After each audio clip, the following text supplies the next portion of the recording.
আপনারা আমাকে অনেকেই প্রশ্ন করেছেন যে একটা জিনকে কি বন্দি করা আসলেই সম্ভব, শিখিয়ে দেব আজ আপনাদেরকে সেটাই।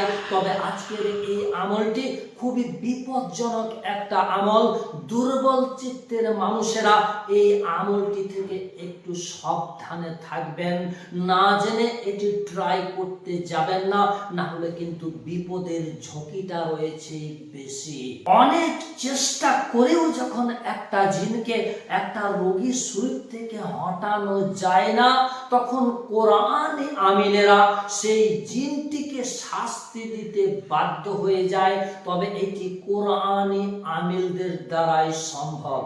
আধ্যাত্মিক শক্তি এবং মজবুত আমল থাকলে যে কোনো অশুভ শক্তিকে দমন করা সম্ভব। আপনারা যারা এই সমস্যার মধ্যে ভুগছেন তিনারা ভয় পাবেন না।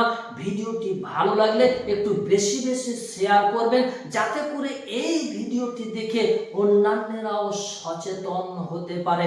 এজন্য এই ভিডিওটিকে একটু বেশি বেশি শেয়ার করে দেবেন। ভিডিওটি শুরু করার আগে একটু সতর্কবার্তা। সঠিক জ্ঞান, আধ্যাত্মিক শক্তি, ওস্তাদের বিনা ইজাজতে এই ধরনের আমলগুলো করতে যাবেন না, কারণ এটি আপনার জন্য বিপজ্জনক হয়ে যেতে পারে। চলুন এবার মূল বিষয়টির দিকে আগিয়ে যাই। আমি হারুন রশিদ, আপনারা দেখছেন হানাফি কেল্লা মিডিয়া।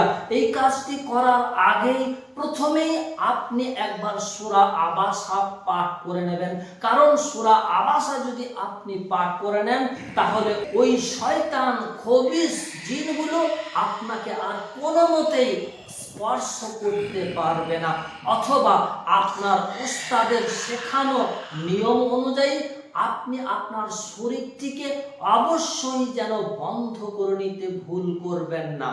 এবার আসি মূল কাজটির দিকে। প্রথমে আপনি একটা পাত্রে পানি নিয়ে নিন। ওই পানির উপরে 7 বার আয়াতুল কুরসি পাঠ করে 7টি ফু দিয়ে দিন। 4 কুল 3 বার করে পাঠ করে 3টি করে আপনি ফু লাগিয়ে দিন। তারপর সূরা ফাতিহা 11 বার পাঠ করে 11টি ফু লাগিয়ে দিন। এবার জিনটি যখন রোগীর শরীরের ভিতরে ঢুকে যাবে তখন ওই পানিটা দিয়ে আপনি রোগীর চতুর্দিকে একটা দায়রা খিঁচে দিন। তাহলে ওই জিনটা আর ওই দায়রার ভিতর থেকে কোনো মতেই বেরোতে পারবে না, ওই দায়রার ভিতরেই হয়ে যাবে জিনটি বন্দী। 2 নম্বর আমল, 5 হাত লম্বা পরিমাণ আপনি কালো কার নিয়ে নিন, যেটাকে আমরা ধাগা বলি, মানে তাবিজ বাঁধার জন্য যে মোটা সুতোটা আমরা ব্যবহার করি, ওই ধরনের মোটা সুতো, ধাগা, কার যেটাই বলুন না কেন, আপনি 5 হাত পরিমাণ লম্বা নিয়ে নিন। সেটিকে আপনি ভাঁজ করে ডবল করে নিন। এবার ওই কারের উপরে বা ধাগার উপরে বা ওই যে তাবিজ বাঁধা সুতোর উপরে আপনি যেটাই বলুন না কেন, ওর উপরে আপনি সূরা তারিকের শেষের 3টি আয়াত একবার পাঠ করুন, ফু দিয়ে একটা টেসে গিট লাগিয়ে দিন। এইভাবে আপনি 25 বার সূরা তারিকের শেষের 3টি আয়াত পাঠ করবেন আর একটা করে গিট লাগাবেন। টোটাল 25 বার পাঠ করে 25টি গিট লাগাবেন। এবার জিন যখন রোগীর শরীরের ভিতরে ঢুকে যাবে তখন রোগীর ডান হাতের কবজাতে আপনি সেই ধাগাটিকে বেঁধে দিন, যেটাতে আপনি 25 বার সূরা তারিকের শেষের 3টি আয়াত করে 25টি গিট লাগিয়ে রেখেছেন।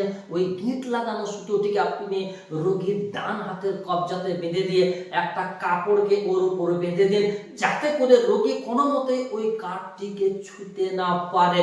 বেঁধে দিলে রোগীর শরীরের মধ্যে হয়ে গেল ওই জিনটি বন্দী। এবার আসে জিনকে বোতলে বন্দী করার ব্যাপারে। দেখুন, জিনকে বন্দী করতে পারতেন মজবুত ভাবে হযরত সুলাইমান আলাইহিস সালাম। এই ক্ষমতা আল্লাহ পাক রব্বুল আলামিন হযরত সুলাইমান আলাইহিস সালামকে দিয়েছিলেন এবং হযরত সুলাইমান আলাইহিস সালাম আল্লাহর নিকটে দোয়া করেছিলেন, হে আল্লাহ, এই ধরনের শক্তি যেন দ্বিতীয় আর কাউকে না দেওয়া হয়। অতএব কথা হচ্ছে ওইভাবে জিনকে বন্দী করাটা একমাত্র হযরত সুলাইমান আলাইহিস সালাম উনি জানতেন। এই জামানায় যদি কেউ বলে আমি বোতলে জিনকে বন্দী করে পানিতে ভাসিয়ে দিয়েছি, কোথাও পুঁতে দিয়েছি, সেটা কোরআনের কথা অনুযায়ী অসত্য।